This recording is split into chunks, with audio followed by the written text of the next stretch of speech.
everyone, I'm here today with Rachel, another board-certified music therapist, and today we wanted to share with you guys some of our favorite sensory learning activities that you can do at home. All of these activities use easy materials from around the house, and you can work on a really wide variety of learning goals, and I think we're pretty excited about some of the different things we've come up with. So, let's jump right into it. So, the first activity that I'm going to teach Miss Rachel is a little sensory puzzle wrap.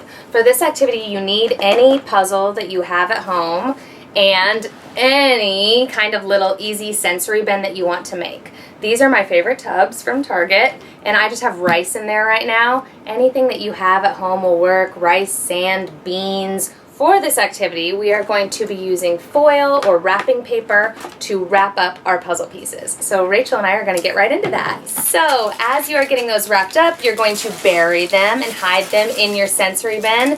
This is a great way to extend the life of your puzzles. If your kids are starting to get bored with the puzzles you have at home, wrap them up and put them in a sensory bin, and you have just made a puzzle a new, very fun exploration activity. With this activity, your kids can really have a fun time digging and exploring, finding their puzzle pieces and adding them to the puzzle. You can also do a lot of search and find, identification type things. With this puzzle, we would be asking them, what number is this? What color is this? Can you find something red? That kind of stuff. So it's a really fun way to work on some of those pre-academic goals.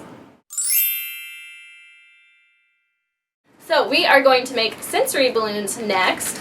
These are little balloons filled with all sorts of different fun, cool things that you can squish and squish and squish and manipulate in all different ways. You could use rice or some flour. The best way to fill up your balloons is to get them nice and full to get the most squish out of them.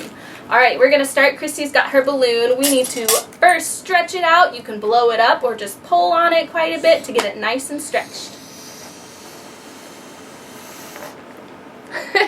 Alright, now that your balloon is nice and stretched out, if you have a little funnel, grab your little funnel and wrap the balloon around the end of it. And then, once it's on there, you can pick your favorite thing to put in your balloon. I'm going to choose some rice. Miss Christy, what are you going to choose? I think I'm going to try these coffee grounds. Ooh, it smells nice. It smells really good. Okay, here we go. I'm going to carefully pour my rice in. Give it a little tip, tip, tap to get it all in there.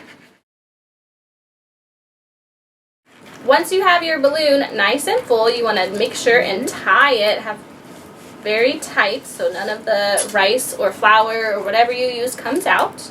And then you have a nice little squishy balloon to play with. You can squish around all day, you can hide them and find them, play a guessing game to see if you can guess what's in there. Lots of different things you can do. Okay, for the next activity, I thought we'd get into something with a little bit of food so that we can explore our taste sense. So you're going to need some kind of little fruit snacks or raisins, something fun that you can hide inside. Whipped cream or yogurt also works really well. And then you're going to need a tray. So for this activity, I am going to dump and hide some of my fruit snacks on my tray and cover it all up with my whipped cream or yogurt.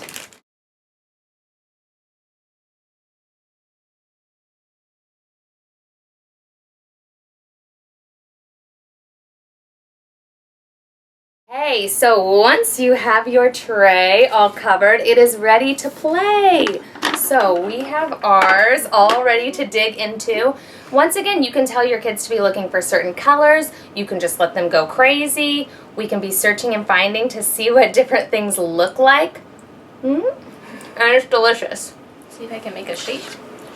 Yes, as you're playing, and especially as some of your little fruit snacks get eaten up, you can also have a lot of fun drawing in the whipped cream or yogurt. You can work on writing letters, or some of those pre-skills to writing letters, like drawing lines and drawing circles.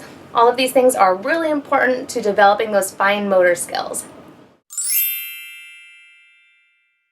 Okay, I'm really excited for our next activity. We are going to be using an ice cube tray to freeze some fun little toys and then play with them once they're all frozen. So you need an ice cube tray, and then you could go on a search and find to find all sorts of little tiny objects like a little Lego or A button? A button, or the dinosaurs. Oh, I like the little dinosaurs. There's little marble rocks. A key. And little teddy bears. We found lots of good stuff. Yeah, you could also put little berries in there or little treats like fruit snacks. I'm going to fill my little tray with some objects. Let's get the dinosaur in there. I guess there's no right or wrong way to do this part. Now we're ready to go to the sink and fill it up with some water. Okay, once you have it full of water, you're going to stick it in the freezer for a couple hours, maybe overnight if you want to really freeze it, just so that it's nice and hard. Then, when it's all done freezing, you're ready to play. We got a little spray bottle and we filled it with some lukewarm water and our tray. And we can pop the ice cubes out in our tray and then grab our spray bottle and we're ready for fun. You can spray the ice cubes to watch them melt, watch all the little toys melt in there and see what you find. You can watch them melt. You could go outside in the sun and see if the sun melts them fast or if they melt real slow. You could play with going under a tree versus being in the sunshine. There's lots of different ways you can melt all your different toys. So the last activity we're going to show you guys today is how to make a calming bottle at home. These are a great way to have some sensory fun putting together a project as a family, but they're also really functional for when you're trying to calm down, when you're trying to teach your child to take deep breaths and to deal with big emotions. So this is an especially fun project to make at home.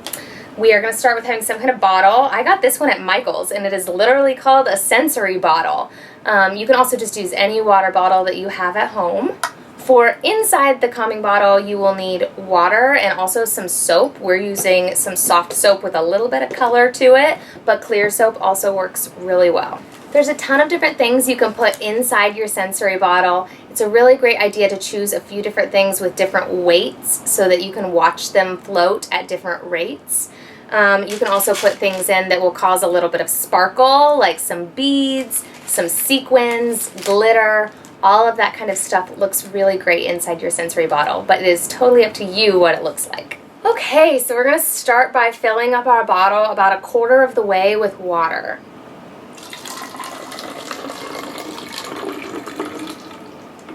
Next, we'll put in some of our fun materials that we want to fill it with. So, Rachel, what do you want to put in?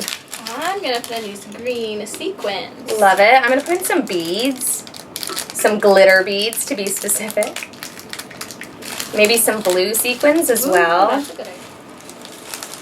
I found some glitter glue. I got a blue and a green to match our sequins that I'm going to stick in there. I'm also going to add a little bit of silver loose glitter. It's really great if you can use things that are different consistencies, different weights, so that once you put the soap in, it's all moving at different rates. Once you have all of your fun glitter inside with your water, you're going to want to add your soap. You're going to want to try to get it as full as possible so that there's not a lot of air in your sensory bottle. Once you think you have everything the consistency that you want it, you can put on the lid and shake it up. Might take a little bit to make sure that you get everything in there. You don't want anything lodged at the top or the bottom, so give it a really good shake before you glue it together. Ooh. I like watching the sequins float and all the glitter. Beautiful. Yay! So once you are happy with how your sensory bottle has come together, you can remove the lid and glue it with a glue gun or with super glue. This is an important step though because you don't want your kids to unscrew it while they're playing around the house. Okay, so those are all of our fun sensory learning activity ideas for you to try at home. We would love to see pictures or videos of you guys trying these things, so be sure to send them over to us. And other than that, we will see you in our next video. Have a great day. Bye.